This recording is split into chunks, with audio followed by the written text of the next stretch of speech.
Hey there, financial enthusiasts! Welcome back to our channel, where we unravel the secrets to financial success and prosperity. Today, we have a fascinating topic that's bound to change the way you think about money. I am talking about the great lessons of Bob Proctor, Canadian bestseller and researcher of the law of attraction. But before we dive in, don't forget to hit that like button, smash the subscribe icon, and ring the notification bell. You won't want to miss any of our empowering content. Imagine a majestic hall in one of the most important hotels in Chicago, the year 1923. 8 powerful men, owners of fortunes surpassing the government of the United States at that time, gathered to discuss the secret of financial success. However, what followed 25 years later was a series of tragedies, ruins, madness, and suicides. But here's the crux of the matter. While many might point to these as evidence that wealth brings misfortune, Bob Proctor invites us to explore a different path. He guides us through the 3 fundamental laws of money, revealing not only its importance but also the necessity of understanding it as a servant and allowing it to circulate. Through the consciousness of prosperity, visualizing our wealth, feeling comfortable with the idea of being prosperous, we can attract money towards us. It may sound like magic, but Proctor assures us that it is the key to unleashing true financial success. Anyone would have to admit that some of the most successful men in the world had gathered there men who had discovered the secret of making money. At least, let's see where these men were 25 years later. The president of the largest independent steel company lived on borrowed money for 5 years until he died, ruined. Howard Hobson, president of the largest gas company, went insane. Arthur Caton, the most important wheat speculator, died abroad, insolvent. Richard Whitney, president of the New York Stock Exchange, was sent to Sing Sing prison. Albert Fall, a cabinet member of the president, was granted prison permission to die at home.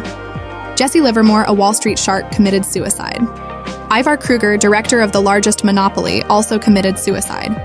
7th, Leon Fraser, president of the Bank for International Settlements, also committed suicide.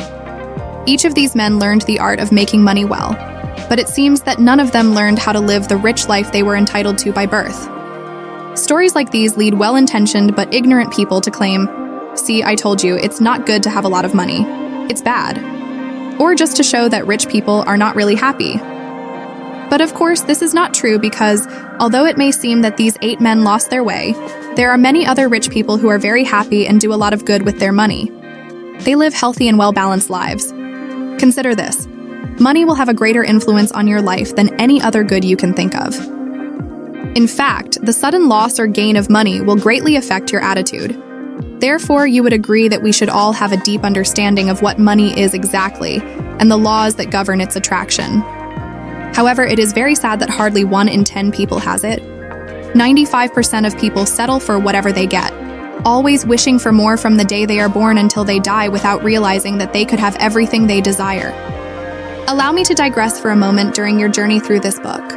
You may tend to let your mind wander, thinking about someone you know who has earned a large amount of money or maybe someone who is bankrupt. But my advice is to try to stay focused only on yourself, because what someone else has or doesn't have will not affect you, and it is your financial situation that you want to improve. So let's talk about the 3 laws that I consider the most important when it comes to money. Money is important. One of the most common mistakes regarding money has to do with its importance. For example, think about how many times in the course of a conversation you have heard someone say, "Money is not everything," or "Money is not important," or "I don't care about money." Well, people who make such claims may not attach importance to money, but surely the person who sold them their car does, and so does their butcher and the bank where they have their mortgage. In reality, the importance of money cannot be denied for any person living in a civilized society. It is absurd, therefore, to argue whether it is more or less important than this or that. Nothing can take the place of money in the field where it comes into play. Money is a servant. Now that I have affirmed the importance of money, allow me to step back for a moment for you to pay attention to something. Money is a servant. You are the master. Be careful not to change the order of the factors in the equation. Many very intelligent people have done so, and to their detriment. Unfortunately, many of these poor beings loved money and used people, violating one of the most elementary laws governing true financial success. You should always love people and use money, never the other way around. Another myth about money that many people like to believe is that it only comes by luck or good fortune. For example, when people gather to talk about someone who has been financially successful, there will always be someone who says, Joseph was just lucky, or Joseph was in the right place at the right time. However, I assure you with absolute certainty that while luck does play a role in financial matters to some extent, it is never determinative in itself. It is never determinative in itself. Money is an effect and must always be earned, believe me. In this life, there are no free rides, and the only ones who make money easily, or mint coins, or find their way to prison, if they are not already there. Therefore, always keep in mind that while good luck is a factor in financial success, it must always go hand in hand with effort and hard work. Money must circulate. Another thing you should know about money is that it only has value while it is being used. Once it is out of circulation, it has the same use as outdated newspapers or empty beer cans forgotten in the attic. To understand the truth behind this principle, consider the following story. On a shelf in my house, I have a silver beer mug that was given to me for a speech I made. Whenever I come home, I take all the change I have in my pockets and put it in the mug. When the mug is almost full, I give it to one of my children or one of the 2 young cousins I have. They take turns receiving the mug, and of course, they eagerly await their turn. What I want to highlight, however, is that while the mug is being filled, the money inside has no value. It simply sits there with no useful function, without generating any interest. However, as soon as the mug is full and goes to one of the kids, it literally springs into action. For example, just last week, one of my young cousins, TJ, received the turn to get the money. He immediately took it from my hands and ran off to a golf school, using it to pay for a few golf lessons. Honestly, I don't know what the golf school man did with the money when he received it, but I'm pretty sure he didn't put it back into one of the trophies on the shelf. There's really nothing to say about that. The money is not meant to be taken out of circulation. It's meant to be used, enjoyed, and kept in motion. Now let's do an exercise in prosperity consciousness. Now that we've seen some of the characteristics of money, let's move on to a simple technique that you can start using right away to begin attracting the amount of money you desire.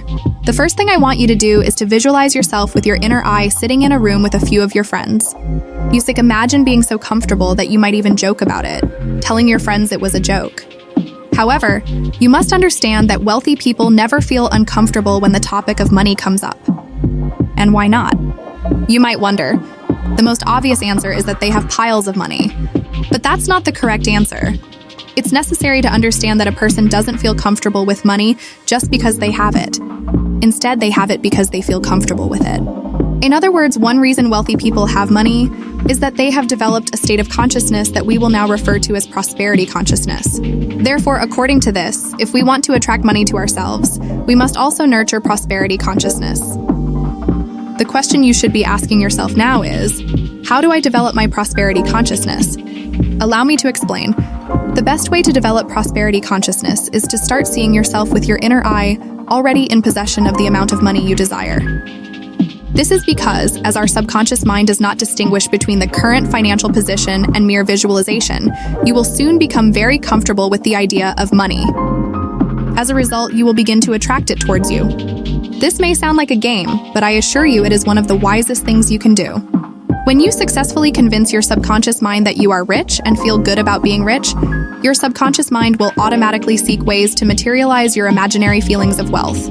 That concludes the lesson on the 3 laws of money by Bob Proctor. Leave us a comment about what you think of this lesson, whether it makes sense to you.